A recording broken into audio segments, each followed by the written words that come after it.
ஆண்டவரே, நீர் எங்களோடு பேசுவீராகப்பா. ஆண்டவரே, ஆலோசனைகளை தரும்படியாக ஜெபிக்கிறப்பா. பேசல் நீங்கள் எல்லாம் பிதாவின் ஆவியானவர் உங்களிலிருந்து பேசுவார் என்று சொன்ன வசனத்தின்படி ஆவியானவர் தாமே இந்த நேரத்தில் எங்களோடு பேசும்படியாக ஜெபிக்கிறோம். ஆண்டவரே, சத்தியத்தை அறிவீர்கள், சத்தியம் உங்களை விடுதலையாக்கும் என்று வேதம் சொல்லுகிறது. ஆண்டவரே, இந்த சத்தியத்தை கர்த்தர் எங்களுக்கு கற்றுத்தரும்படியாக ஜெபிக்கிறோம்.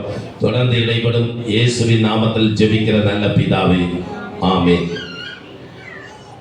ஏசாயா தீர்க்கதரிசியின் புஸ்தகம் 11வது அதிகாரம் 1வது வசனத்தை நாம் வாசிப்போம்.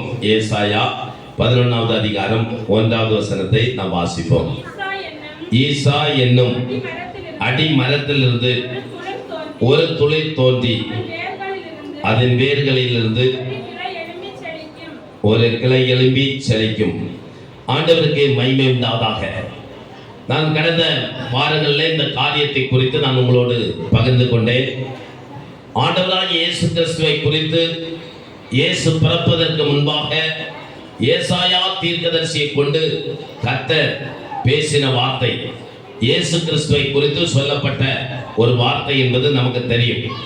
அதை நான் குறித்த வார்த்தைகளை நான் உங்களுக்கு தெளிவாக கடந்த நாட்களில் சொன்னேன். இந்த மரம் வெட்டப்பட்டது என்று சொன்னேன். ஒரு காலத்தில் ஓங்கி வளர்ந்த அநேகருக்கு ஆசீர்வாதமாக இருந்த மரம், இஸ்ரவேல் என்கிற மரம், பூத்து காய்த்து குலுங்கி நல்ல பலன் கொடுத்து நல்ல பெரிய மரமாக இருந்த அந்த மரம் குறித்த காலங்கள் வந்தபோது அவர்கள் தேவனை விட்டு விலகினார்கள், தேவனை மறந்தார்கள், வேதத்தை மறந்தார்கள், ஆசாரியன் இல்லை, அவர்கள் தங்களுடைய போக்கிலே போக தொடங்கினார்கள். எப்பொழுது அவர்கள் தேவனை விட்டு விலகத் தொடங்கினார்களோ அப்பொழுது ஆண்டவர் அவர்களை சத்துரு கையிலே ஒப்பு கொடுத்தார். ஒப்பு கொடுப்பதற்கு முன்பாக ஆண்டவர் பேசினார். நீங்கள் இப்படி போவீர்கள் என்றால் நான் உங்களை 70 வருஷம் பாபிலோன் தேசத்திற்கு அடிமையாக ஒப்பு கொடுப்பேன் என்று சொல்லி ஆண்டவர் எரேமியா தீர்க்கதரிசியை கொண்டு பலமுறை கர்த்தர் பேசினார். பலமுறை ஆண்டவர் பேசியும் இந்த வார்த்தையை இஸ்ரவேல் மக்கள் கேட்கவில்லை. அவர்கள் மனம் திரும்பவில்லை. அவர்கள் பேசின அந்த எரேமியாவை பிடித்து பாம் கிணத்திலே போட்டு அவனை துன்புறுத்தி அவனை மிகவும் கொலை செய்வதற்கு திட்டமிட்டார்கள். அப்ப இப்படியெல்லாம் அந்த ஜனங்கள் பார்த்தீங்கன்னா ஆண்டவரை விட்டு சோரம் போய் விட்டார்கள்.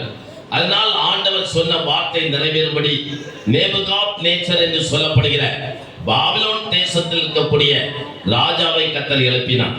அந்த ராஜா எழுப்பினார்.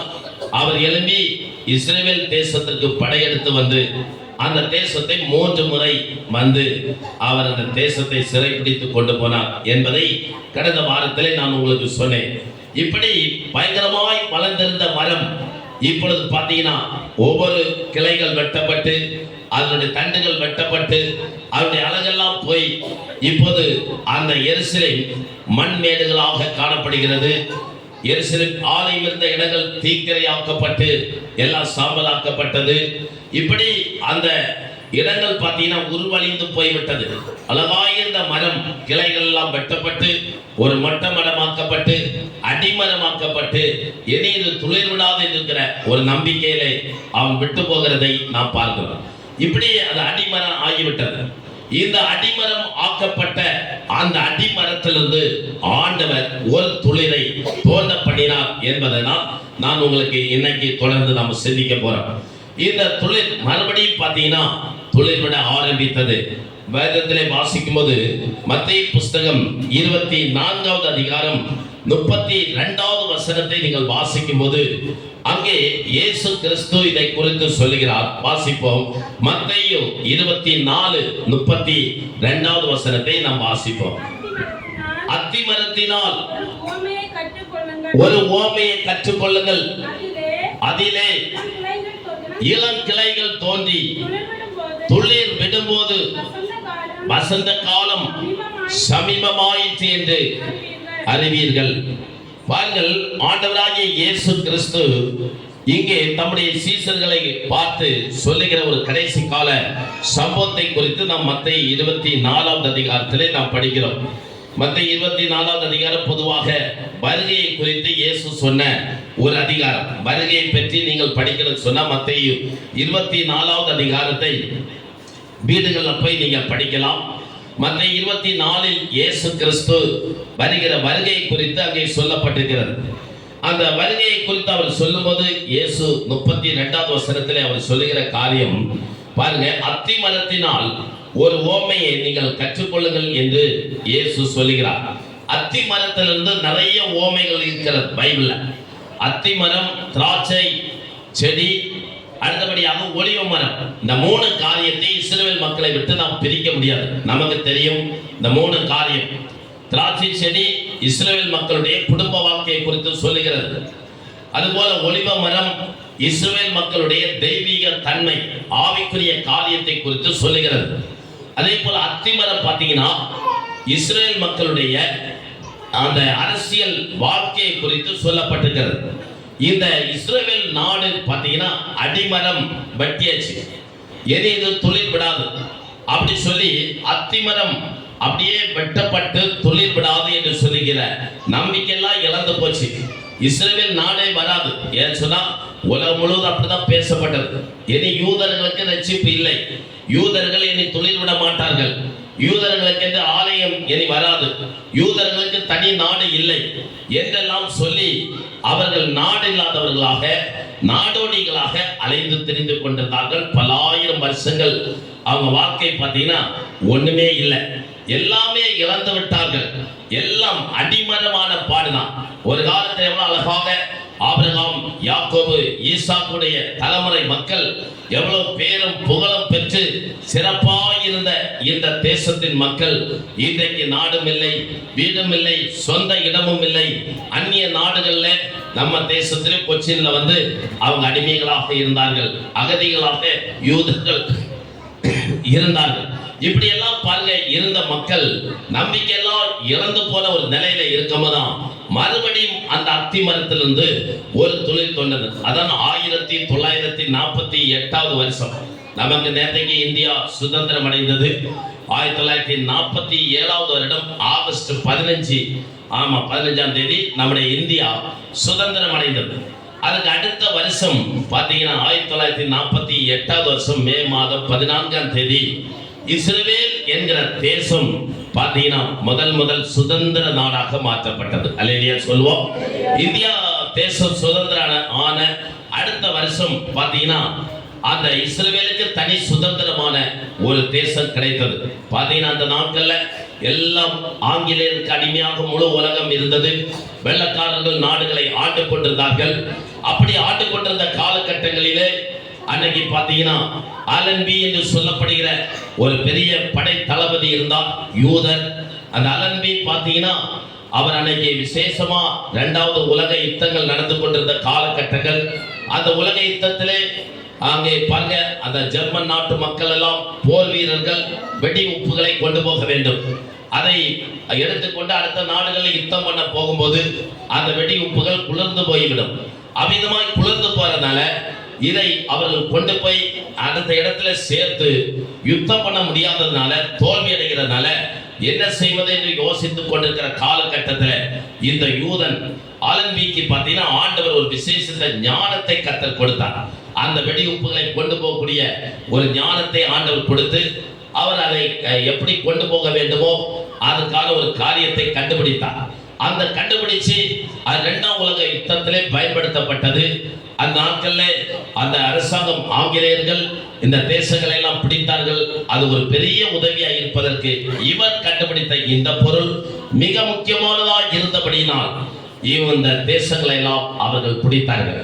பிடித்து எல்லாத்தையும் தன் கட்டுப்பாட்டில் கொண்டு வந்த போது அவங்க கேட்டாங்க, இதுக்கெல்லாம் காரணம் இந்த படை தளபதி இஸ்ரவேல் யூதன், இந்த அலன்பி காரணமா இருக்கிறதால அவர்கிட்ட போய் கேட்டாங்க, ஐயா நாங்க உங்களுக்கு என்ன செய்ய வேண்டும், உங்களுக்கு என்ன நீங்க கேட்டாலும் நாங்க அதை செய்வதற்கு ஆயத்தமா இருக்கிறோம், நீங்க இவ்வளவு பெரிய காரியத்தை செய்தீர்கள் என்று சொல்லி கேட்டபோது அவர் கேட்ட ஒரே ஒரு காரியம், ஐயா எங்களுக்கு நாடு இல்லையா, எங்களுக்கு என்று ஒரு தேசம் இல்லை, எங்களுடைய தேசத்தினுடைய எல்லா மக்களும் எங்கள் இன மக்கள் எல்லா உலக அளவிலே நாடுகள்ல போய் தஞ்சம் புகுந்திருக்கிறார்கள், யூதர்கள் சிதறடிக்கப்பட்டிருக்கிறார்கள், அந்நிய ராஜ்யங்கள் அடிமைகளாக இருக்கிறார்கள், அவர்களுக்கென்று எங்களுக்கென்று ஒரு சுய தேசம், ஒரு சொந்த தேசத்தை எங்களுக்கு தர வேண்டும், எங்கள் பாலஸ்தீனா தேசத்தை மறுபடியும் எங்கள் முற்பிதாக்கள் வளர்ந்த எங்கள் முற்பிதாக்களுடைய பாரம்பரியங்கள் நிறைந்த அந்த தேசத்தை எங்களுக்கு மறுபடியும் தாரும் என்று சொல்லி அவர்கள் கேட்டபோது சந்தோஷமாக அவர்கள் கொடுத்தார்கள்.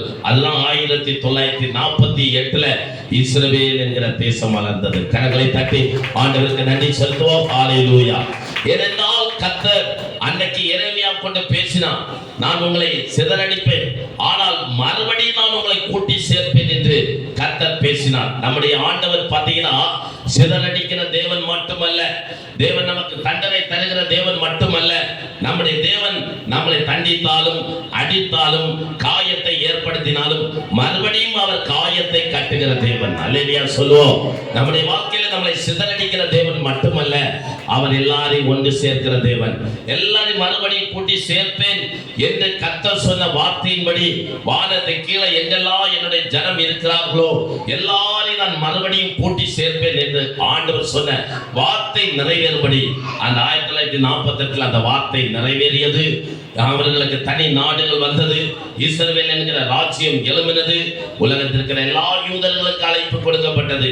எல்லா நாடுகளில் இருக்கிற மக்களும் மறுபடி கப்பல் மூலமாக விமானங்கள் மூலமாக அழைத்து வரப்பட்டு அந்த தேசத்தில் குடியிருக்க ஆரம்பித்தார்கள். இன்றைக்கு இஸ்ரவேல் என்கிற தேசம் ஒரு வல்லரசு தேசமாக இருக்கிறதை நம்ம டெய்லி பேப்பர்ல நியூஸ்கள்ல நம்ம அறிந்து கொண்டிருக்கிறோம். இப்படி அந்த இளங்கலை பார்த்தீங்கன்னா மறுபடியும் துளிர் விட்டது. நம்முடைய வாழ்க்கையிலும் இந்த காலையில ஆவியானவர் நமக்கு கற்றுத் தருகிற பாடம், ஒருவேளை நம்முடைய வாழ்க்கையிலும் இதோடு முடிந்தது, இவ்வளவுதான், என்னை எழும்பாது பிரகாசிக்காது என்று சொல்லி நீங்கள் நினைத்திருக்கலாம்.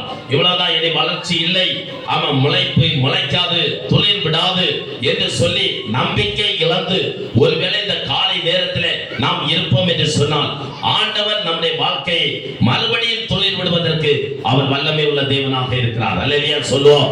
நம்முடைய வாழ்க்கையை ஆண்டவர் பட்டு போக விட மாட்டார். நம்முடைய வாழ்க்கையை மறுபடியும் துளிர்விடப்படுகிற ஆண்டவர், துளிர்விட பண்ணுகிற ஆண்டவர். இந்த இஸ்ரவேல் தேசம் ஒரு பெரிய சாட்சியா இன்னைக்கு உலகம் முழுவதும் இருக்கிறது என்று சொன்னார். இந்த காலை நேரத்தில் இஸ்ரவேலின் தேவன் நம்மையும் அழைத்திருக்கிறார், நம்மை நடத்துகிறார். அந்த இஸ்ரவேலின் தேவன் நம்முடைய வாழ்க்கையை மறுபடியும் ஆண்டவர் துளிர்க்கப்படுவதற்கு, துளிர்விடப்படுவதற்கு, அடிமரத்திலிருந்து ஒரு துளிர் தோன்றினது போல நம்முடைய ஜீவிதங்களை பரலோகத்தின் தேவன் தாமே துளிர்விட செய்வார். Price the Lord. நம்முடைய வாழ்க்கையில் கர்த்தர் அற்புதத்தை செய்வார். Price the Lord. ஆண்டவரால் கூடாத காரியம் ஒன்றுமில்லை. ஒருவேளை மருத்துவர்கள் நம்மை கைவிட்டிருக்கலாம், மருந்துகள் கைவிட்டிருக்கலாம், மனிதர்கள் கைவிட்டிருக்கலாம், சூழ்நிலை எல்லாம் மோசமாய் இருக்கும். ஆனால் ஆண்டவரை நம்புகிற பிள்ளைகளை ஆண்டவர் மறுபடியும் துளிர்விட பண்ணுவார். அல்லேலூயா சொல்லுவோம். பிறகு நல்ல ஒரு சாட்சியை சொன்னார்கள். கர்த்தருக்கு ஸ்தோத்திரம். அவருடைய பலவீனங்கள் நமக்கு தெரியும். ஆனால் ஆண்டவர் பாருங்க எவ்வளவு அற்புதமா என்னை கர்த்தர் கொண்டிருக்கிறார். நம்பிக்கை இல்லாத இடத்துல, நம்பிக்கை இழந்து போகிற நேரத்துல ஆண்டவர் நமக்கு நம்பிக்கையின் நங்கூரமாய் இருக்கிறார். அவரை நம்பின பிள்ளைகளை அவர் கைவிட மாட்டார். நான் உன்னை விட்டு விலகுவதில்லை, உன்னை என்று கைவிடுவதில்லை. Praise the Lord.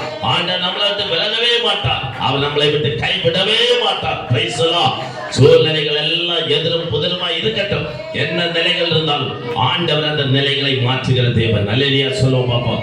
ஜெபிக்கிறவங்க ஒருபோதும் தோற்று போவதில்லை. ஜெபிக்கிறவங்க ஆண்டவர் கைவிட மாட்டார். ஜெபிக்கிற பிள்ளைகளை ஆண்டவர் ஒருபோதும் கைவிடுகிற தேவன் அல்ல. Price the Lord. ஆண்டவரால் கூடாத காரியம் ஒன்றுமே இல்லை. நேரத்துக்கு ஒரு சாட்சிகளை கேட்டேன் பாருங்க. ஒரு மனிதன் பாம்பு கடித்து விட்டது. நல்ல ஜெபிக்கிற ஒரு பரிசுத்தவான், திருவல்லா பகுதியில் இருக்கக்கூடியவர்.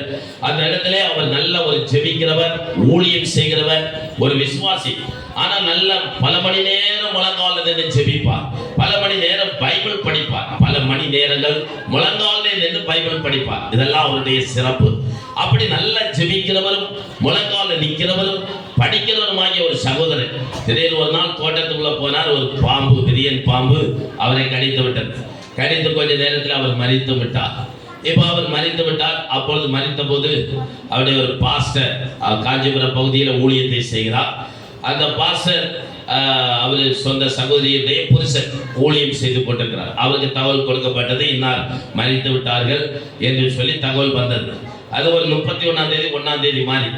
அப்போ அந்த பாஸ்டர் சொன்னார், எனக்கு இப்போது வந்து அந்த அடக்காராதனையில பங்கு பெற முடியாது, நான் இன்னைக்கு வர முடியாது, எனக்கு ஆராதனை இருக்கு, 2ஆம் தேதி நான் வருவேன், வந்த பிறகு எல்லாமே பார்த்து கொள்ளலாம். அப்ப சொன்னார்கள், இவ்வளவு நாள் இந்த விஷம் கடித்த ஒரு மனிதனை வைத்துக் கொண்டிருக்க முடியாது, உடனடியாக இந்த பாடியை நாம் அடக்கம் செய்ய வேண்டும். எல்லாரும் தூரத்தில் உள்ளவங்க சவுதி அரேபியா எல்லாம் வருகிறார்கள், நீங்களும் உடனே வந்தாக வேண்டும், நீங்க தான் இதை நடத்தணும் சொன்னார்களா. அப்ப அவர் சொன்னார், இல்லை நான் வருவேன், 2ஆம் தேதி வருவேன், ஒரு நன்றி ஆமா கூட்டம் அங்கே நடக்கும், ஆண்டவர் அற்புதத்தை செய்வார், அது இருக்கட்டும் என்று சொன்னார். சொல்லிக்கொண்டு தன்னோடு கூட அந்த இடத்துல ஒரு 120 பேர் இருந்தாங்க.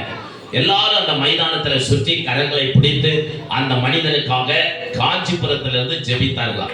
எல்லாரும் கைகளை பிடித்து ஒரு நிமிடம் அங்கே மரித்து கிடக்கிற அந்த மனிதனுக்காக ஆண்டவரை நோக்கி எல்லாம் ஜெபித்தார். ஒரு ஊக்கமான ஜெபம், ஒரு 1/2 மணி நேரம் அந்த மனிதனுக்காக ஜெபித்தார்கள்.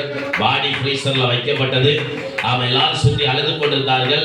இப்படிப்பட்ட ஒரு வேதனையான நேரம் இங்கே ஜெபம் ஏறெடுக்கப்பட்டது. என்ன நடந்தது பாத்தீங்கன்னா, அந்த மாலை நேரம் அப்படியே இந்த வானம் அப்படியே பார்த்தீங்கன்னா இருட்டு வருகிறது, அப்படியே ஒரு கருமேகம் சூரியனை வந்து மறைக்கிறது. பார்த்தோன்னே இவருக்கு மனசிலாச்சு, ஆண்டவர் அங்கே கிரியை செய்தார், ஆண்டவர் அந்த மனுஷனை எழுப்பி விட்டார். ஒரு விசுவாசம் அல்லையா, சொல்லுங்க பாப்போம். என்ன அற்புதம். அதிகாலை 2 மணிக்கு பார்த்தீங்கன்னா 2 மணியோ 4 மணி ஒரு டைம் சொன்னார் பாஸ்டர். பாருங்க, அந்த மனிதன் எழுப்பி உட்கார்ந்துட்டார். அல்லையா, சொல்லுங்க பாப்போம். ரீசர்க்குள்ளே எழுப்பி உட்கார்ந்து விட்டார். ஆண்டவர் எவ்வளவு பெரியவர். அல்லையா, சொல்லுங்க பாப்போம். எழுப்பி உட்கார்ந்து அவர் பேசி அதுக்கப்புறம் அவர் என்ன பண்ணார், சொன்னது போலவே 2ஆம் தேதி வந்தார். வரும்போது எழும்பி அவர் வரவேற்று அந்த மரிச்சு போன மனுஷன் பிரீசரை எல்லாம் அனுப்பி விட்டுட்டார். தோண்டின குண்டெல்லாம் மூடிட்டாங்க. அல்லேலூயா, சொல்லுங்க பாப்போம். இன்னைக்கு அவர் உயிரோட இருக்கிறார். அல்லேலூயா, சொல்லுங்க. இயேசு ஜீவிக்கிறார். அல்லேலூயா, இயேசு ஜீவிக்கிறார். பட்ட மரங்களை மறுபடியும் துளிர்விட பண்ணுகிற ஆண்டவர், துளிர்விட முடியாது என்று சொல்லுகிற இடத்துல துளிர்விட பண்ணுகிற ஆண்டவர், நாம் ஆராதிக்கிற தேவன், நாம் ஆராதிக்கிற இயேசு துளிர்விட பண்ணுகிற ஆண்டவர். நம்பிக்கை இழந்து போன வாழ்க்கையில மறுபடியும் துளிர்விட செய்கிற தேவன். Price the Lord. ஆண்டவரால் கூடாத காரியம் ஒன்றும் இல்லை. அல்லேலூயா.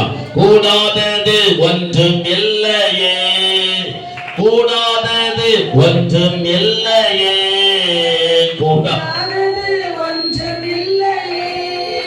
கூடாதது ஒன்றும் இல்லையே, நம் தேவனால் கூடாதது, கூடாதது ஒன்றும் இல்லையே, நம் தேவனால் கூடாதது, கூடாதது ஒன்றும் இல்லையே.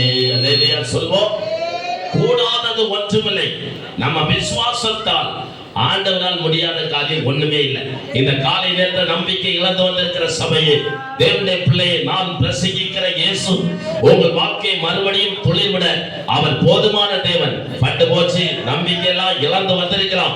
ஆனா இயேசு சொல்லுகிறார், நான் மறுபடியும் அடி மரத்திலிருந்து ஒரு துளிரை நான் தோற்றப்படுவேன். நீங்க விசுவாசித்தால் ஆண்டவர் அப்படியே இந்த பகல் நேரம், இந்த காலை நேரத்துல இந்த கர்த்தருடைய வார்த்தை உங்கள் வாழ்க்கையில மறுபடியும் உங்கள் வாழ்க்கையை துளிர்விட பண்ண அவர் வல்லமை உள்ள தேவனாக இருக்கிறார். Praise the Lord.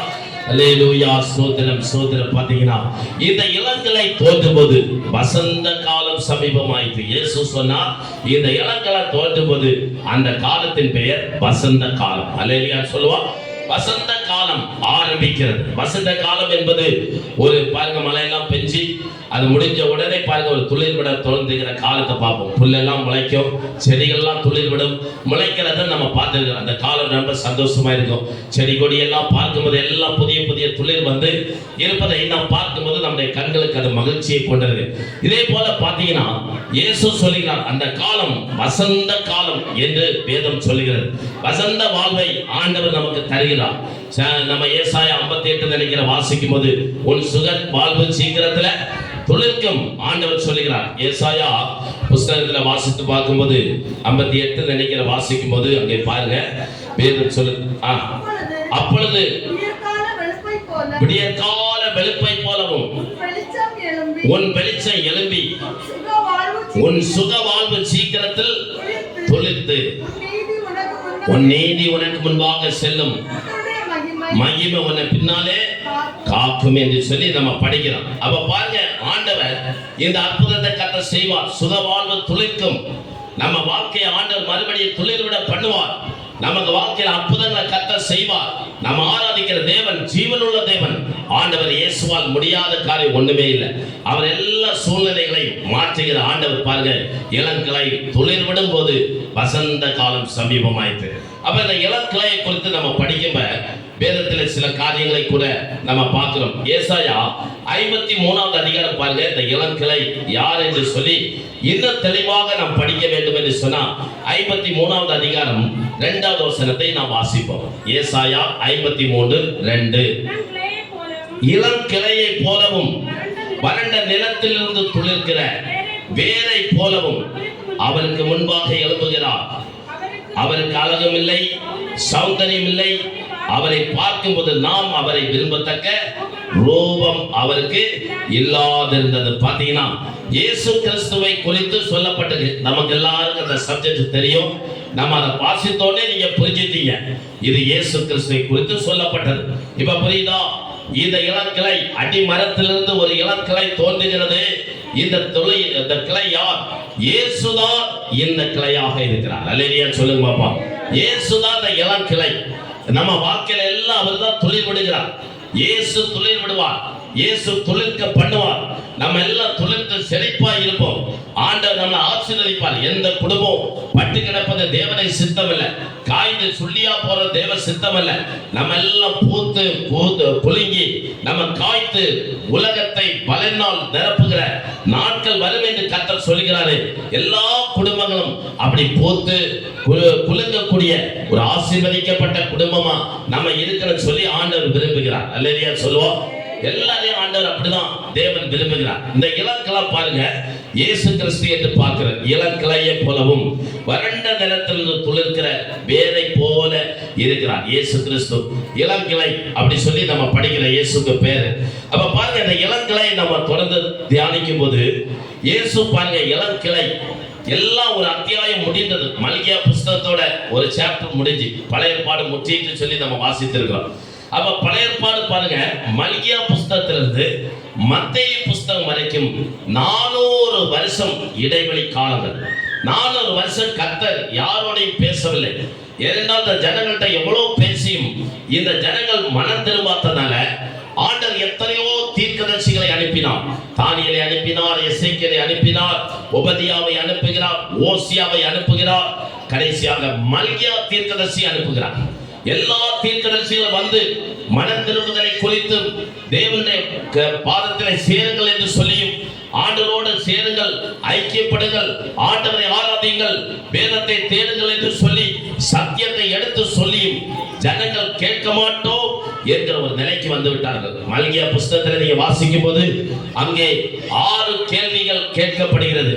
மனிதன் ஆண்டவரை பார்த்து கேள்வி கேட்கிறான். 6 கேள்விகள். நீங்கள் மல்கியா புஸ்தகத்திலே அந்த 3 அதிகாரங்களை நீங்கள் படிக்கும் போது 6 கேள்விகள் மனுஷன் ஆண்டவரை பார்த்து கேட்கிற அளவிற்கு மனிதன் அந்த காலத்திலே அவ்வளவு தூர கர்த்தரை குறித்த பயம் இல்லாமல் போய்விட்டது. இன்றைக்கும் இந்த உலகத்திலே நாம் பார்க்கிறோம், மனிதர்கள் ஆண்டவரை பார்த்து கேள்வி கேட்கிறார். ஏன் ஆண்டவர் இதை செய்தார்? ஏன் அனுமதித்தார்? ஏன் இப்படி பண்ணினார்? என் வாழ்க்கையில் இப்படி செய்திருக்கலாமா? நான் இப்படி எல்லாம் நடந்தேன் அப்படி சொல்லி நாம் பேசுகிறது போல அன்னைக்கு அந்த இஸ்ரவேல் என்கிற சமுதாயம் பார்த்தீங்கன்னா மனிதர்கள் ஆண்டவரை பார்த்து கேள்வி கேட்டார்கள். நேரங்களை எப்படி சிநேகித்து அப்படி சொல்லி கேட்டாங்க. நாம உண்மை எதுல கனம் பண்ணாம இருக்கிறோம் என்று சொன்னார்கள். அப்படி சொல்லி ஒன்றொன்னா ஆண்டவர்கிட்ட கேள்வி கேட்கப்படுகிறது. அந்த கேள்வியெல்லாம் கேட்டபோது ஆண்டவருக்கு இருதயம் துக்கப்பட்டது. ஆண்டவர் பாருங்க, அந்த இடத்துல வருத்தப்படுகிறார். ஒரு தகப்பன் பார்த்து பிள்ளைகள் கேள்வி கேட்டா எப்படி இருக்கும்? தகப்பனுடைய இருதயம் துக்கப்படுவது போல ஆண்டவருக்கு இருதயம் ரொம்ப துக்கப்பட்டு விட்டது. நான் உண்டாக்கின என் ஆவியை கொடுத்து என் ரூபத்தின்படி உண்டாக்கப்பட்ட மனிதன் என்னை பார்த்து இந்த கேள்விகளை கேட்கிறானே, என்னை மதிக்கவில்லையே, என்னை கனவீனம் பண்ணுகிறானே என்று சொல்லி ஆண்டவர் அந்த இடத்துல சங்கடப்பட்டு துக்கப்பட்ட போது அங்கே பாருங்க, ஆண்டவர் சொன்னார், இனி நான் உங்கள்ட்ட எலியா தீர்க்கதரிசியை தான் அனுப்புவேன். அது வரைக்கும் நான் உங்க கூட பேச மாட்டேன், உங்க பலியை நான் ஏற்றுக்கொள்ள மாட்டேன், உங்க காணிக்கைகளை நான் அங்கீகரிக்க மாட்டேன் என்று சொல்லி ஆண்டவர் 400 வருஷ காலம் ஆண்டவர் பேசவில்லை. அந்த காலம்தான் இருண்ட காலம் என்று சொல்லி அழைக்கப்படுகிறது. மல்கியாவுக்கும் மத்தியாவுக்கும் இடைப்பட்ட காலம். நம்ம ஆண்டவர்கிட்ட கேள்வியை கேட்டுட்டு இருந்தோம், ஆண்டவர் பேசிட்டு இருக்க மாட்டார், எல்லாத்துக்கும் பதில் தந்துட்டு இருக்க மாட்டார். எல்லாத்துக்கும் பைபிள்ல இன்னைக்கு பதில் இருக்கு. அன்னைக்கு இருக்கிறத விட இன்னைக்கு ரொம்ப தெளிவான பதில் வேத புஸ்தகத்துல எல்லாத்துக்கும் பதில் இருப்பதனால் ஆண்டவர் எல்லாத்துக்கும் பேசிட மாட்டார். ஆண்டவர்கிட்ட நம்ம கேள்வியே கேட்கக்கூடாது. ஏன் சொல்லி எதுக்குமே ஆண்டவர்கிட்ட கேட்கக்கூடாது. ஆண்டவர் எதை செய்தாலும் அவரிடத்தில் அன்பு கூறுகிற மக்களுக்கு சகலமோ நன்மைக்கு எதுவாதான் நடக்கும் என்பதை நீங்க புரிந்து கொள்ளணுமே தவிர தேவனிடத்துல போய் கேள்வி கேட்க கூடாது. ஆண்டவர்கிட்ட போய் நம்ம கேள்வி கேட்க கூடாது. யோபு குறித்ததெல்லாம் நாங்க நேற்றுக்கு நிறைய படிச்சோம், அதனால அந்த சப்ஜெக்டுக்கு நான் போகல. அப்ப பாருங்க, ஆண்டவரிடத்துல கேள்வி கேட்க கூடாது. ஆண்டவர் பேசவே இல்லை, மௌனமா இருந்தார். இவங்க ஆலயத்துக்கு போனாங்க, பலிகளை செலுத்தினாங்க, காணிக்கைகளை கொடுத்தார்கள். ஆனா பரலோகத்திலிருந்து எந்த பதிலும் வரவில்லை. ஆண்டவர் பேசவில்லை. இவர்கள் செலுத்தின பலியை ஆண்டவர் அங்கீகரிக்கவில்லை. இவ ஜனங்கள்லாம் மும்முரமா இந்த 400 வருஷ காலம் ஒரு மாற்றம் வந்து நல்ல கடவுளை தேடி பார்க்கிறாங்க. ஆண்டவர் அவங்களுக்கு செவி சாய்க்கவே இல்லை. ஆண்டவர் மௌனமா இருந்தார். எத்தனை வருஷம்? 400 வருஷ காலம். ரொம்ப சைலண்ட். அதான் நீதிமொழி 1ஆம் அதிகாரத்துல வாசிக்கும் போது ஆண்டவர் சொல்றாரு, நல்ல காலத்துல நான் உன்னை கூப்பிட்டேன், நீ என் வசனத்தை கேட்க மாட்டாய் என்று சொன்னார். உனக்கு ஆலோசனை தந்தார்கள், என் வசனத்தை எல்லாம் நீ புறம் தள்ளினாய். நீ எல்லாத்தையும் தூக்கி எரிஞ்சிட்டு நீ நல்ல காலத்தில் ஓடிக்கொண்டிருந்தாய். ஆனால் உனக்கு ஒரு நாள் சூறாவளியை போல உன் வாழ்க்கையில பிரச்சனைகள் வரும். ஒரு நாள் உன் வாழ்க்கையில புயல் காற்று அடிக்கும். அந்த புயல் காற்றும் சூறாவளியும் அடிக்கிற நேரத்திலே நீ என்னை நோக்கி கூப்பிடுவாய், நானோ உனக்கு மறு உத்தரவு கொடுக்க மாட்டேன். அல்லேலூயா சொல்லுவோம். ஆண்டவர் எப்போதும் நம்ம ஜெபத்தை கேட்கிறவர். நீதிமானுடைய ஜெபத்தை எந்த ராத்திரியோ பகலோ எந்த நிலையிலும் ஒரு நீதிமான், ஆண்டவருக்கு பயப்படுகிற மனுஷன், ஆண்டவருக்கு பயப்படுகிற குடும்பம் ஒரு ஆண்டவரை எந்த நேரத்துல எந்த நிமிஷத்துல கூப்பிட்டாலும் மறு உத்தரவு கொடுப்பார். அல்லேலூயா சொல்லுங்க. ஆபத்திலும் அவரை நான் நோக்கி கூப்பிடும் வேளையிலும் என்னை தப்புவித்து முற்றும் ரட்சிப்பாரே என் ஆத்துமனே சரவர் என்னை தப்புவித்து முற்றும் ரட்சிப்பாரே என் ஆத்துமனே சரவர் அவர் சேட்டையின் கீழ் அடைக்கலம் புகவே தம் சிறகுகளால் மூடுவார். அவர் சேட்டையின் கீழ் அடைக்கலம் புகவே தம் சிறகுகளால் மூடுவார். அவர் நல்ல ஒரு நீதிமான். எந்த நேரத்தில் கூப்பிட்டாலும் ஆண்டவர் அவன் ஜெபத்துக்கு செவி சாய்ப்பார். ஆனா ஆண்டவர் வசனத்தை எல்லாம் அறிஞ்சு கேட்டு தெரிஞ்சு துணிகரமா ஓடிட்டு வசனத்தை மதிக்காம, பிரசங்கத்தை மதிக்காம, செய்தியை கேட்காம, ஆலோசனை கேட்காம அவங்களுடைய ஜெபம் ஆண்டவருக்கு பார்வையில அருமையானது அல்ல, அருவருப்பானது என்றுதான் வேதம் சொல்லுகிறது. அவனுக்கு ஆபத்து வரும்போது அவன் ஆண்டவரை நோக்கி கூப்பிடுவான். ஆண்டவர் மறு உத்தரவு கொடுக்க மாட்டார். அங்கே சொல்லுது, நான் அவர்களை பார்த்து ஆகாடியம் செய்வேன், ஆகாடியம் பண்ணுவேன். ஆகாடியம் சிரிப்பார், உங்களை பார்த்து பரியாசம் பண்ணுவார். நான் உன்னை கூப்பிட்டேன்ல, நல்ல நேரம் தந்தையில, முழங்கால நிக்க பலன் தந்தையில, கண்வழிக்கக்கூடிய ஒரு கிருபையை தந்தையில, நீ ஜெபத்து போனியா, உபாசித்தியா, கண்வழித்து ஜெபித்தியா சொல்லி ஆண்டவர் ஒவ்வொரு காரியத்தை உங்களோடு கர்த்தர் சொல்லுவார், கேட்பார். ஆண்டவர் உங்களோடு பேசுவார். தேவனுடைய பிள்ளைகளே, நமக்கு பலம் இருக்கிற காலத்துல வாலிபனே, உன் வாலிப பிராயத்தில் உன் சிருஷ்டிகரை நினை. இளம் வயது அவன் வாலிபம் மாயை என்று வேதம் சொல்லுகிறது. இளம் வயதும் வாலிபமும் மாயை, எல்லாமே மாயை, மறைந்து போகக்கூடியது. எதுவுமே இந்த உலகத்துல நிலையானதில்லை. இந்த காலையில பாருங்க, பல காரியங்கள் நம்மை சுற்றி நடக்கிற காரியங்களை நாம் பார்த்து கொண்டிருக்கிறோம். அப்ப எதுவுமே நிலை நிற்பதில்லை, எல்லாமே மறைந்து போகக்கூடியது, மாய்ந்து போகக்கூடியது. அப்படிப்பட்ட இந்த உலகத்திலே ஆண்டவர் இயேசு மட்டுமே நேற்றும் இன்றும் என்றும் மாறாதவராய் இயேசு மட்டும்தான் இருக்கிறார். அதனாலதான் பாருங்க, ஆண்டவருடைய வார்த்தைகளை நாம் புறந்தள்ள கூடாது. 400 வருஷம் கர்த்தர் பேசாம இருக்கும்போதுதான் எழுதப்பட்ட புஸ்தகம் பார்த்தீங்கன்னா தள்ளுபடியாகவும். பொதுவாக நம்ம ரோமன் கேத்தலிக் பைபிள்ல ஒரு 14 புஸ்தகங்கள் அடிஷனலாக இருக்கும். அந்த புஸ்தகத்தை தள்ளுபடியாகவும் என்று சொல்லி அழைக்கப்படுகிறது. அந்த புஸ்தகம் தள்ளுபடியாகும். அதை நம்முடைய பைபிள்ல சேர்க்கவில்லை. நம்முடைய பைபிள்ல 66 புஸ்தகங்கள் சேர்க்கப்பட்டிருக்கிறது. மீதி புஸ்தகங்கள் ரோமன் கேத்தலிக் பைபிள்ல சேர்க்கப்பட்டிருக்கிறது. அதை நாம் ஏற்றுக்கொள்வது இல்லை. அதை ஏன் ஏற்றுக்கொள்ளன்னு சொல்லி அது பைபிள் ஸ்டடியில் வந்து அவங்களுக்கு கற்றுக்கொள்ளலாம். அது ஒரு பெரிய ஒரு சப்ஜெக்ட். அவ பாருங்க, அது ஆவியானவர் நாள் இடைப்பட்டு எழுதப்படாதபடினால் நல்ல புஸ்தகம், நல்ல ஆலோசனை உள்ள புஸ்தகம், அறிவுக்காக நீங்க படிக்கலாமே தவிர நம்ம பைபிள்ல பரிசுத்தாவினால் அது கொடுக்கப்பட்ட புஸ்தகமாக அது அங்கீகரிக்கப்படவில்லை. ஏனென்றால் அந்த 400 வருஷம் கர்த்தர் பேசவில்லை. அது இருண்ட காலம். ஆண்டவர் மனுஷனோட எந்த தொடர்பும் இல்லை. அந்த காலத்துல தான் மத்தியாசு, அவங்க சாலமன் பாட்டு, பிள்ளை பாட்டு அப்படி சொல்லி, ஆமா, மக்கபேர் 1, மக்கபேர் 2, மக்கபேர், அவங்க எல்லாம் நல்ல பரிசுத்தவான்கள். நல்ல ஆலோசனைக்காக நம்ம படிக்கலாம். நல்ல வசனங்கள் தான், வார்த்தைகள் தான். ஆனால் அவைகள் பரிசுத்த ஆவியினாலே எழுதப்படாதபடினால் அந்த புஸ்தகத்தை நம்முடைய ஆசிரியர்கள், பண்டிதர்கள் அந்நாட்களில் பரிசுத்தவான்கள் இந்த வேத புஸ்தகத்தை தள்ளுபடி செய்துட்டாங்க. அப்ப பாருங்க, அவ்விதமாய் ஆண்டவர் பேசாத ஒரு காலம் தான் இருண்ட காலம். பிளாக் இயர்ஸ் என்று சொல்லி அதை அழைப்பார்கள். அதுக்கு அப்படிப்பட்ட ஒரு இருண்ட காலத்தின் மத்தியில தான் ஆண்டவர் 400 வருஷத்துக்கு அப்புறம் யோவான் ஸ்நானகன் என்று சொல்லப்படுகிற ஒரு மனிதனை 400 வருஷத்துக்கு அப்பால் கர்த்தர் எழுப்பினார். அல்லேலூயா சொல்லுங்க.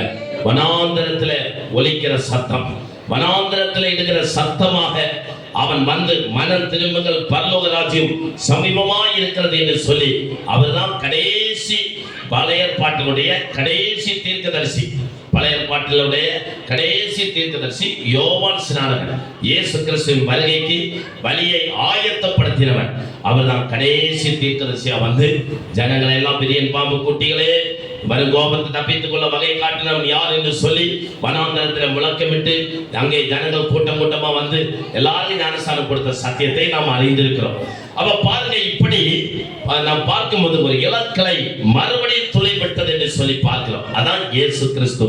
இயேசு கிறிஸ்து பாருங்க, அவர் இளக்கிளையை போலவும் வறண்ட நிலத்திலிருந்து துளிர்க்கிற வேரை போல இருக்கிறார். நம்முடைய வாழ்க்கையில ஆண்டவர் வறண்ட வாழ்க்கையில், ஆமா, இளம் ஒரு வேர் துளிர் விடுகிறது போல ஆண்டவர் இருக்கிறார். ஒருவேளை நம்முடைய வாழ்க்கை இந்த காலை நேரத்தில் வறண்டு போன வாழ்க்கையாக இருக்கலாம், வறட்சி நிறைந்த வனாந்தரம் நிறைந்த வாழ்க்கையா இருக்கலாம்.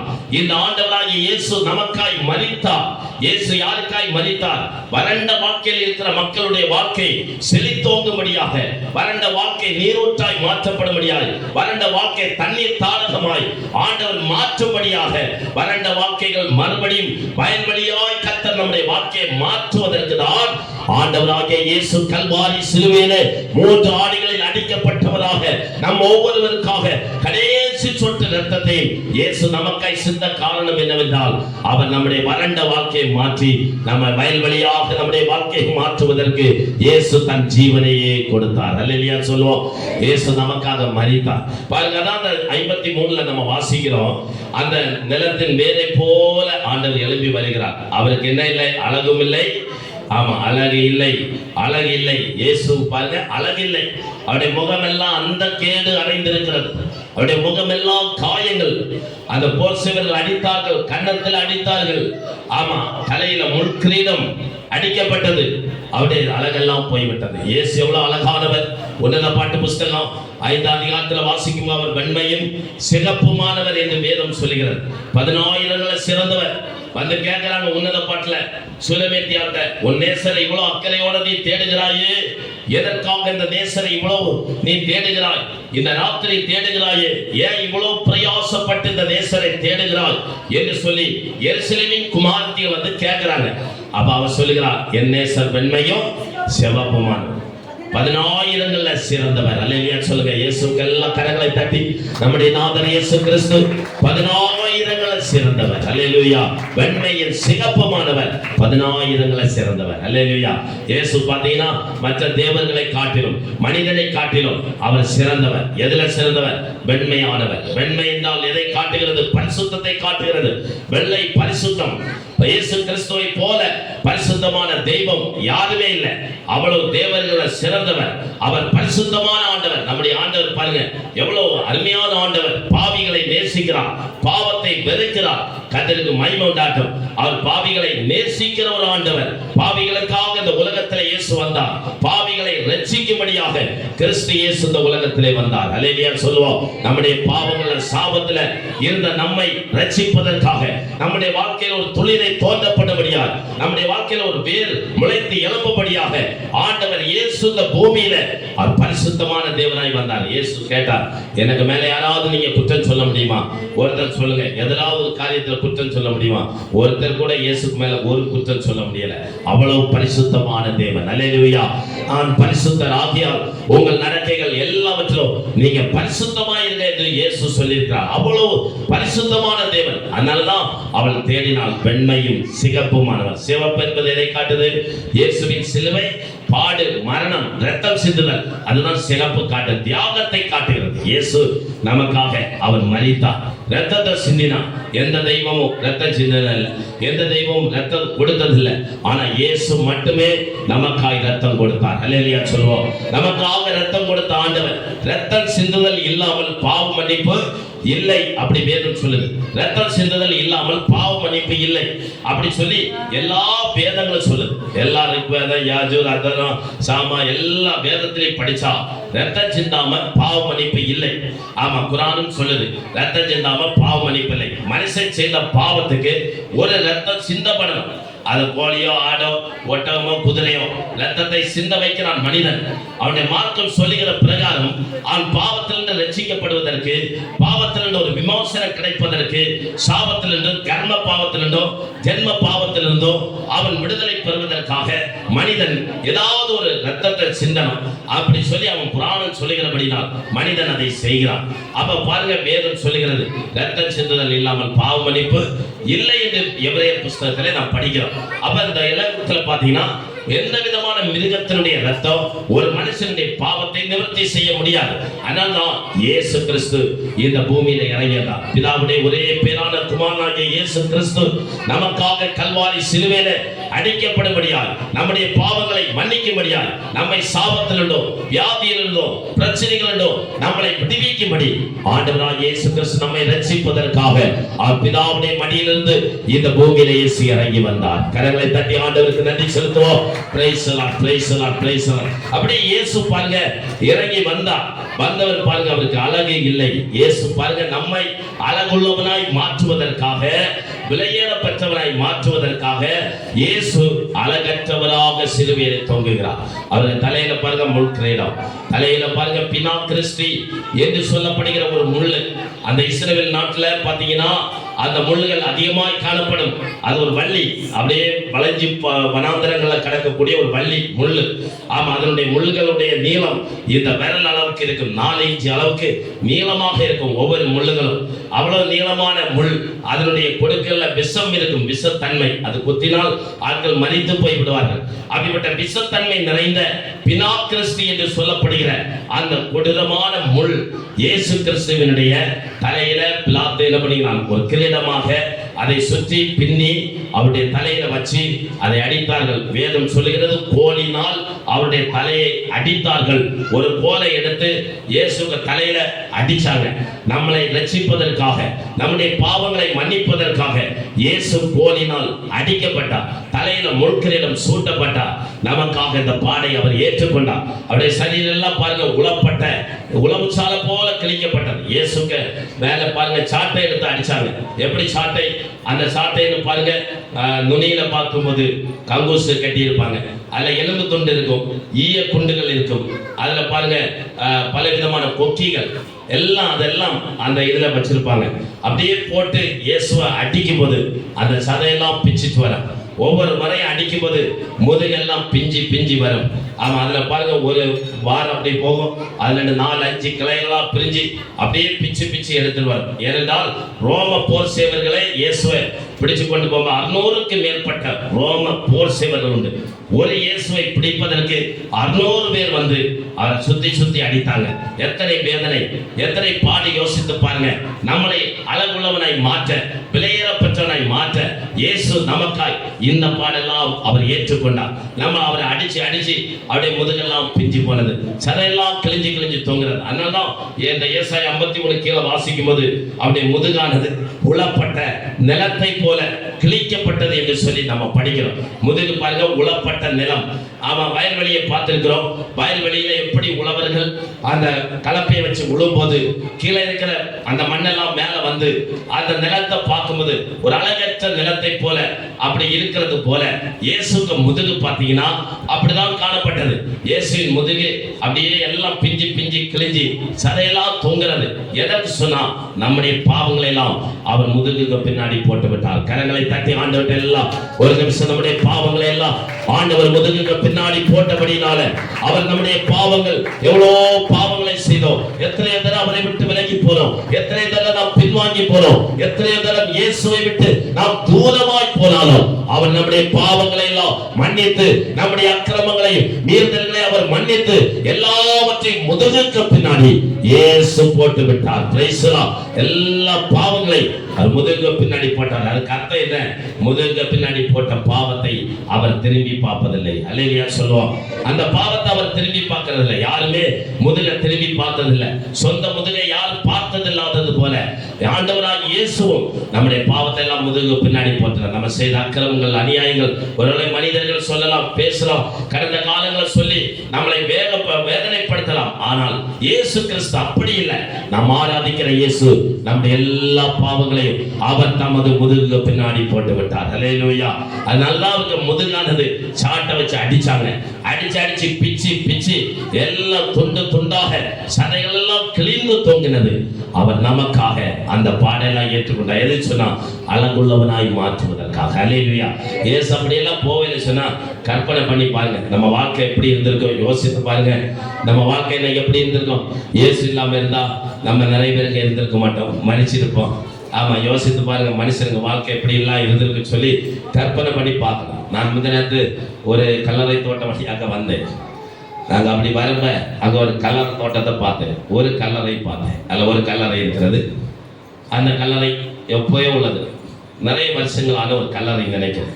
ரொம்ப பழசு, பழைய காலத்து செங்கல் வச்சு கட்டி ஒரு பெரிய மேடு. அந்த கல்லறையினுடைய ஸ்டைல் எப்படி இருக்கு சொன்னா அழகா கட்டப்பட்டதான்.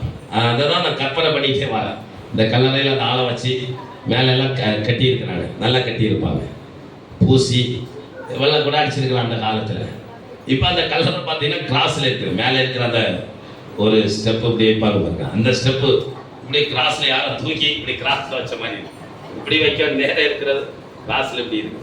ஆமாம், அப்போ அதெல்லாம் கற்பனை பண்ணுறோம். ஒரு காலத்தில் இந்த மனிதன் பிறந்து எவ்வளோ சந்தோஷப்பட்டிருப்பாங்க அவன் தாய் தகப்பன். அடுத்தது கற்பனை வளர தொடங்குது, வாலிப வயதாது, எப்படியெல்லாம் இந்த மனுஷன் வாழ்ந்திருப்பான், ஜீவிச்சிருப்பான், இந்த உலகத்தில் நம்மளை போல சந்தோஷமா இருந்திருப்பான். இப்படியெல்லாம் இருந்த ஒரு மனிதன் கடைசியில் பிள்ளைகளை பெற்றிருப்பான், பேர பிள்ளைகளை பார்த்துருப்பான். எல்லாம் நடந்து எடுத்து எத்தனையோ வருஷங்கள் கடந்துட்டு இன்னைக்கு அந்த மனுஷனுடைய கல்லறையை பார்க்கங்க ஆள் இல்லை, பராமரிக்க ஆள் இல்லை, அதை கட்டி பூசக்க ஆள் இல்லை. அது இருக்கிற கோலத்தை பார்த்தாலே அவ்வளவு பாவம், பரிதாபமாக அந்த கல்லறை கிடக்கிற நிலையெல்லாம் பார்த்தேன். ஒரு காலத்தை எப்படி இருந்து பேசி சண்டை போட்டு அடி வச்சு வீம்பு பேசி அன்பா பழகி எப்படி வாழ்ந்தால் நமக்கு தெரியாது அந்த மனிதர். ஆனால் இந்த பாருங்க, இதெல்லாம் கற்பனை பண்ண நமக்கு முன்னாடி இதெல்லாம் சிந்திக்கணும். நாளை நமக்கு என்னென்ன காரியங்கள் நமக்கு தெரியாது. உலகம் என்பது இவ்வளோதான். ஆமாம், உலகம் அந்த சூழ்நிலையெல்லாம் நம்ம பார்த்து பாருங்க, யோசித்து பாருங்க. ஜெயலலிதா அம்மாவுடைய வீடு இப்போ நீங்கள் சர்ச் பண்ணி பார்த்தா தெரியும். ஒரு காலத்தில் வேதா இல்லைன்னா அப்படி தான் இருக்கும். ஆமாம், எவ்வளோ மக்கள் போய் அமைச்சர்கள், போலீஸு, அதிகாரங்கள் இதெல்லாம் இருந்துச்சு. இன்னைக்கு பாருங்க, அந்த அம்மாவுக்கு வீடு ஃபுல்லாக புல்லு பிடிச்சிக்கிறேன். நான் அதை பார்த்தேன். அப்போ யோசிக்கிறேன், 10 வருஷங்களுக்கு முன்னாடி இந்த வேதா இல்லைன்னா ஆமாம் நித்திரவலையில் இருக்கிற செயலாளர் வரைக்கும் நடுவாங்க. அம்மானுன்னா எல்லாரும் பயப்படுவாங்க. அந்த அளவுக்கு நாட்டை ஆண்டு, உலகத்தை ஆண்டு, எல்லாரையும் ஆண்டு, பயமுறுத்தி எல்லாம் செய்து இவ்வளோ தூரம் அதிகாரம் கொண்ட இடங்கள் இன்னைக்கு புல்லு பிடிச்சி பார்க்க ஆள் இல்லை, வெள்ளம் ஊற்ற ஆள் இல்லை, செடி கொடி எல்லாம் பட்டு கிடக்குது. ஆமாம், ஒரே ஒரு போலீஸை ஒரு ஆள் செக்யூரிட்டி இருக்காரு போல, தூக்கங்க ஆள் இல்லை, கொடைக்க ஆள் இல்லை, அதை திறந்து பார்க்க ஆட்கள் இல்லை, யாருமே இப்போ இல்லை. ஆமாம். யோசிங்க, இதெல்லாம் கற்பனைகள். நான் சொல்றது இந்த உலகம் மாயை, ஒண்ணுமே நிலை நிற்பதில்லை. நம்ம கடந்து கஷ்டப்பட்டு உழைச்சி பாடுபட்டு என்ன வச்சாலும் எடுத்தாலும் நாளை நடப்பதை மனிதன் அறியவில்லை. அப்படிதானே? பாருங்க, இந்த உலகத்துல எல்லாம் யோசிக்கணும். அதனாலதான் வேதம் சொல்லுது, ஒரு மனுஷனுடைய முடிவை நன்றாய் சிந்தித்து பாருங்க. எல்லாம் நம்ம முடிவுகளை சிந்திக்கணும். விசுவாச வாழ்க்கை கொஞ்ச கால வாழ்க்கை. ஆண்டவர் தந்திருக்கிற காலகட்டத்துல நம்ம ஆண்டவரை பற்றி கொண்டே போக வேண்டும். பாருங்கள், ஆண்டவர் நமக்காக அவர் பட்ட பாடுகள் கொஞ்சம் நஞ்சம் அல்ல. இந்த அடிகள் எல்லாம் அவர் ஏற்றுக்கொண்டார். அவர்கள் தலையிலெல்லாம் முன்கிரீடம் சூட்டப்பட்டு இந்த நிலையிலெல்லாம் இயேசு இருக்கிறத பாருங்க. எனக்காக, உங்களுக்காக, நம்ம ஒவ்வொருவருக்காக. அடுத்த வாரம் நமக்கு பந்தி இருக்குது. பக்தியோடு இதெல்லாம் சிந்திச்சு, ஆண்டவரை எனக்காக கல்வாரி ஜெபம் சொல்லும்ப முடிஞ்ச மட்டும் முழங்கால நின்று கை கூப்பி ஜெபிக்கணும். புரிஞ்சுங்களா? கல்வாரி ஜெபம் எதுக்காக வச்சிருக்கிறோம்? இந்த பாடெல்லாம் சிந்திக்கணும். எனக்காக நீர் மறித்தி, ஆண்டவர் எனக்காக அழகற்றவராய் தொங்கினீர், என்ன அழகுள்ளவனாய் மாற்றுவதற்கு. நம்ம இன்னைக்கு அழகா இருக்கிறது சொன்னா, இயேசு அன்னைக்கு அந்த கேடு அடைந்தார். அந்த அடியெல்லாம் வாங்கினார். முகத்துல துப்பப்பட்டார், கன்னத்துல அடிக்கப்பட்டார். இந்த அடியும் முகத்துல துப்பப்பட்ட போது இயேசு எவ்வளவு பொறுமையா இருந்தார் தெரியுமா?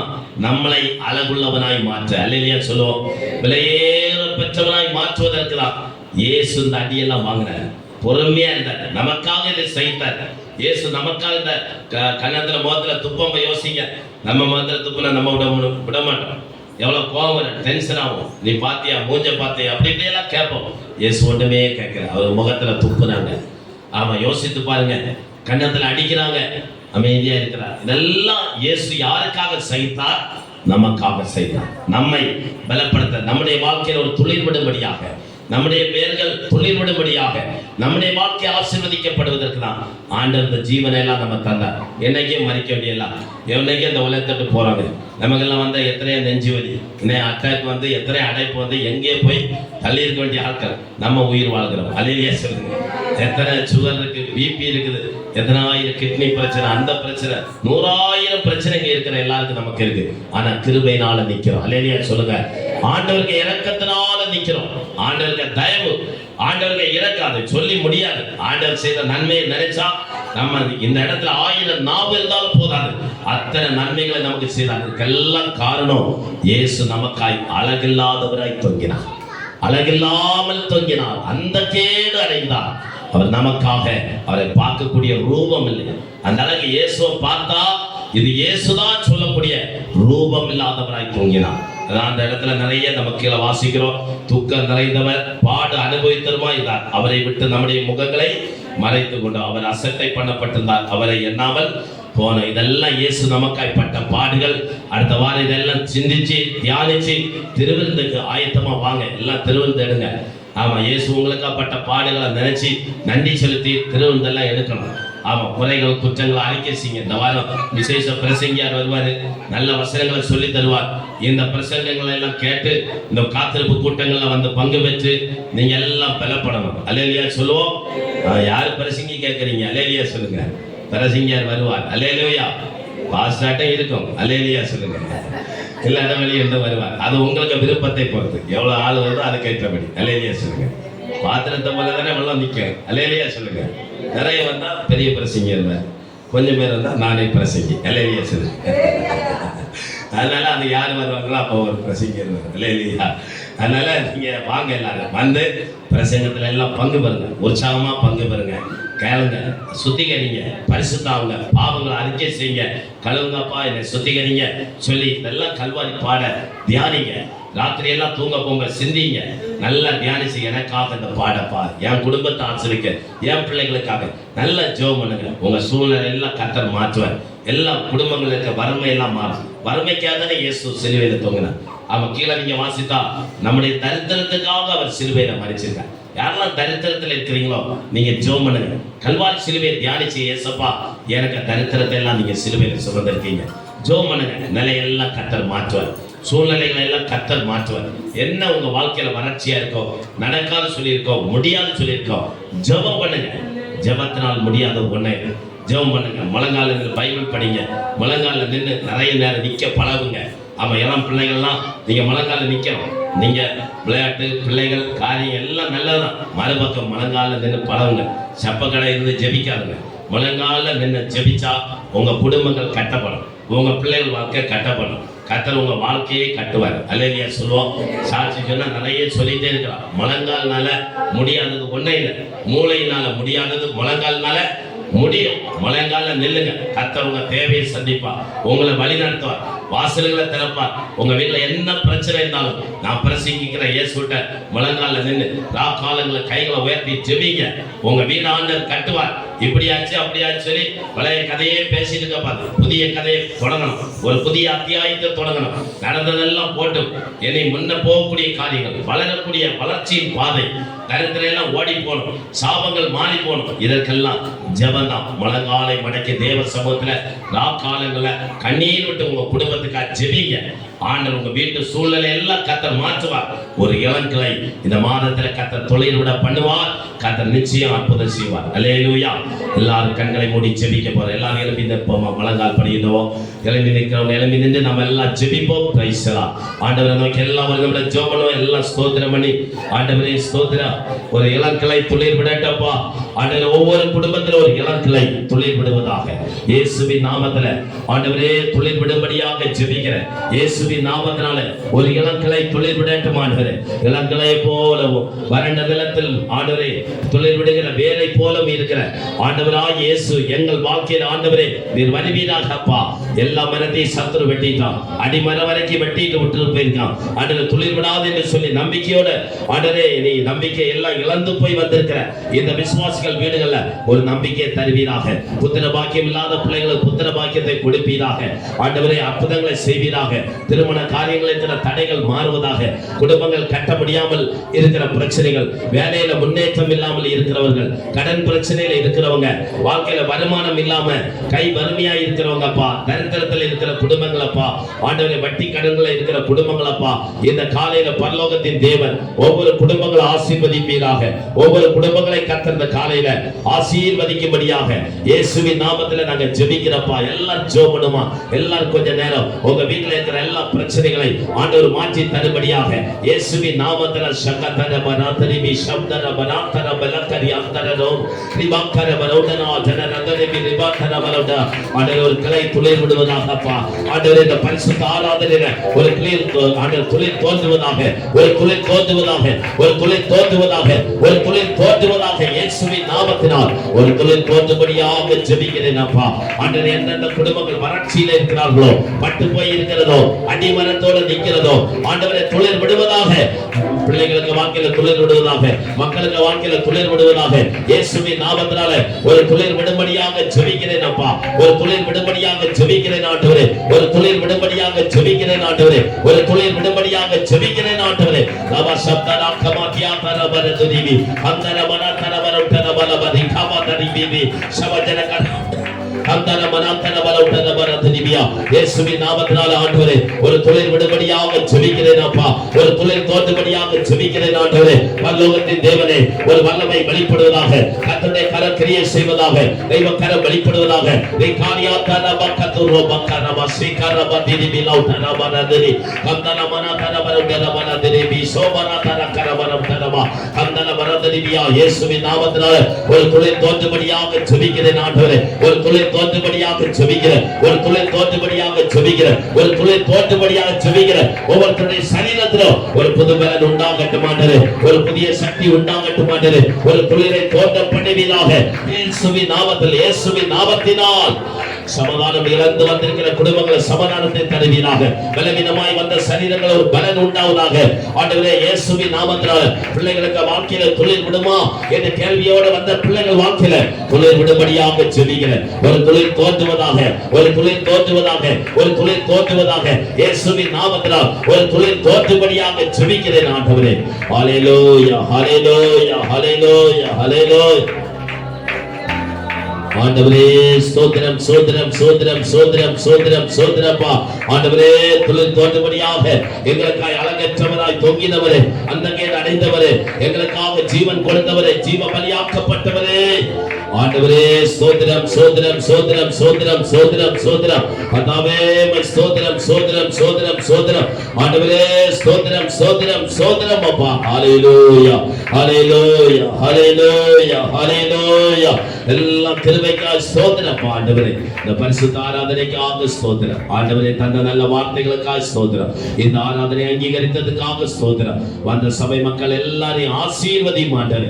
எல்லாரும் மேல கர்த்தர் கிருபையாய் இருக்க ஜெபிக்கிறோம். என்னை கேட்ட வசனத்தின்படி ஆண்டவரே குடும்பங்கள் தொழில் விடட்டும். அதற்காக நீர் எங்களுக்காய் பாடுபட்டு இளங்களை போல நீர் எழுப்பி வந்தீரப்பா ஆண்டவரே. தொழில் விட்ட ஒரு வேலை போல தொழில் விட்டீரப்பா ஆண்டவரே. உமக்கு நன்றி செலுத்துகிறோம். வந்த எல்லாரையும் ஆசீர்வதி.